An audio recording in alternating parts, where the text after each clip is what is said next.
یہ وہ لمحہ ہے جب آئین کی سطریں کانپ رہی ہیں، طاقت کے ایوانوں میں ایک خاموش انقلاب برپا ہے، اور ہم سب سے پوچھا جا رہا ہے کیا یہ ترمیم ہے یا تبدیلی نظام کی شروعات۔ السلام علیکم، میں ہوں خرم ابن شبیر اور آپ دیکھ رہے ہیں ڈیجیٹل آواز نیوز پر پروگرام خرم کی آواز، جہاں نظر نہ جائے وہاں سے خبر لائے۔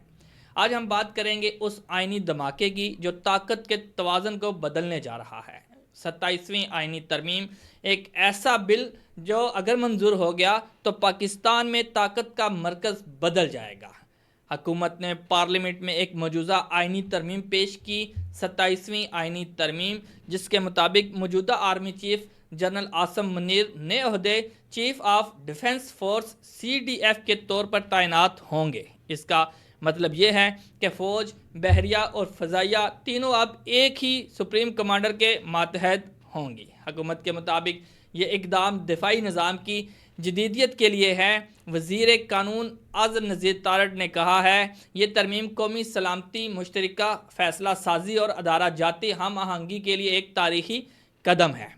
موجودہ ترمیم کے دیگر نکات میں شامل ہے کہ 5 اسٹار یعنی کہ 5 اسٹار عہدے کی آئینی منظوری، چیف آف ڈیفنس فورس کی مدت ملازمت 5 سال، دفاعی پالیسی، انٹیلیجنس اور جوائنٹ آپریشنز کا مکمل کنٹرول، نیا فیڈرل کانسٹیٹیوشنل کورٹ جو سپریم کورٹ کے کچھ اختیارات سنبھالے گا، اور حکومت کا موقف صاف ہے، یہ فوج کو مضبوط نہیں، نظام کو منظم کر رہا ہے۔ مگر دوسری جانب سیاسی طوفان برپا ہے۔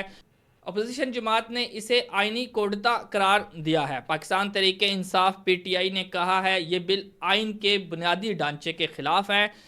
سول اختیار اب فوج کے ماتحت لایا جا رہا ہے۔ شیر مزاری کا بیان تھا، یہ ترمیم جوہری اثاثوں اور قومی پالیسی کو صرف ایک ہاتھ کے کنٹرول میں دیا جا رہا ہے، جو جمہوریت کے لیے خطرناک ہے۔ بلاول بھٹو زرداری نے کہا ہے، ہم کسی ایسی آئینی تبدیلی کو قبول نہیں کریں گے جو عوامی نمائندوں کی طاقت کو کم کرے۔ خیبر پختونخوا اور سندھ کی قیادت نے اعتراض کیا ہے، یہ بل صوبائی خود مختاری کے خلاف ہے، کیونکہ دفاعی فیصلے صوبائی رائے کے بغیر لیے جائیں گے۔ حزب اختلاف کے کچھ اراکین نے اجلاس کے دوران واک آؤٹ کیا، جبکہ چند نے اسے پاکستان کا نیا ضیاء لمحہ قرار دیا۔ اس ترمیم کا ایک انتہائی اہم پہلو عدلیہ سے متعلق ہے۔ ایک نئی عدالت جو فیڈرل کانسٹیٹیوشنل کورٹ بنائی جا رہی ہے، جو سپریم کورٹ سے مخصوص آئینی خدمات سنبھالے گی۔ ماہرین قانون کے مطابق یہ شق عدلیہ کی خود مختاری پر اثر انداز ہو سکتی ہے۔ سابق جج رستم علی نے کہا ہے کہ یہ اقدام سپریم کورٹ کی بالادستی کو محدود کرنے اور آئینی تشریح کے ادارے کو نئے ادارے کے حوالے کرنے کے مترادف ہیں۔ اس کا مطلب یہ ہے کہ طاقت کے توازن کا کھیل اب صرف سیاست تک محدود نہیں، بلکہ عدلیہ بھی اس نئی بساط کا حصہ بن رہی ہے۔ آج کا سوال سیدھا سا ہے، کیا یہ واقعی اصلاح ہے یا ایک نیا مرکز طاقت بنانے کی کوشش؟ فوج ہماری قومی سلامتی کی ریڑھ کی ہڈی ہے، اس میں کوئی شک نہیں، مگر جمہوریت کی ریڑھ کی ہڈی اختیارات کی تقسیم ہے۔ اگر ایک شخص، چاہے وہ آرمی چیف ہو کیوں نہ ہو، آرمی چیف ہی کیوں نہ ہو، تینوں افواج دفاعی پالیسی، انٹیلیجنس اور عدالتی تشریح پر اثر انداز ہو سکتا ہے، تو پھر جمہوری توازن کہاں رہ جائے گا؟ یہ بھی سوال ہے کہ حکومت نے یہ بل اس وقت کیوں پیش کیا جب سیاسی فضا پہلے ہی غیر یقینی ہے؟ کیا یہ فیصلہ اتفاق رائے سے ہوا یا اتفاق مجبوری سے؟ اور سب سے بڑا سوال، کیا عوام کو اعتماد میں لیا گیا؟